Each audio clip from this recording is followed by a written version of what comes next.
Live from NBC4, this is the Channel 4 News at 11. New memorials are in place tonight honoring the victims of the deadly Metrolink crash in Chatsworth. That crash occurred a year ago today. Good evening, I'm Alicia Lane. A memorial plaza was dedicated today in Simi Valley in remembrance of the Metrolink crash victims. In another ceremony, a plaque was unveiled near the actual site of the accident. NBC4's Angie Crouch is live in the newsroom now with more on today's anniversary events. Angie. Alicia, today was a very difficult day, as you can imagine, for surviving passengers and for loved ones of those killed in the Chatsworth Metrolink crash. The one-year anniversary was marked with memorial ceremonies in honor of the victims.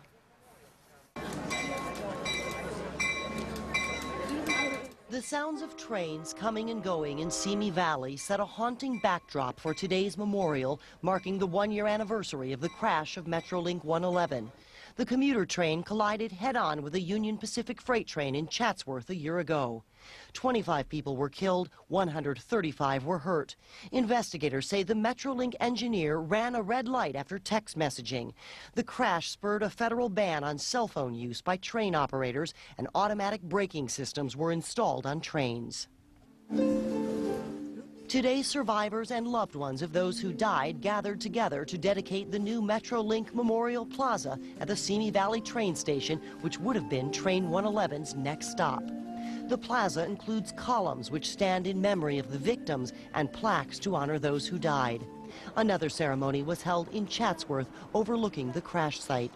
Survivors of the crash, like Frank Kohler, who's fought his way back from critical injuries, say today's ceremonies brought some comfort. Coming here, it's more spiritual for me. And I know people that were injured that can't come today. They wouldn't feel comfortable coming today. But I had to do it. It's an opportunity for all of us to be together and once again share the sadness and provide support for one another, but also an opportunity for us to remember the joyful times. I think it's wonderful that they have a place where the families can come and pay their respects as often as they want, and it's a nice resting place for them. Now, a government audit shows that Metrolink failed to conduct tests to make sure that engineers weren't using their cell phones in the months following the crash. Metrolink says because of that audit, they're now taking steps to improve their safety program, including installing cameras on trains. Dozens of lawsuits will be sorted out in the courts over the coming months, but today was all about remembering the victims. In the newsroom, Angie Crouch, Channel 4 News. Angie, thank you. Thousands turned out today to a public memorial at Dodger Stadium to honor Captain Ted Hall and Specialist Arnie Quinones. They are the two firefighters who made the ultimate sacrifice when they died fighting the station fire. NBC4's Ted Chen has our report.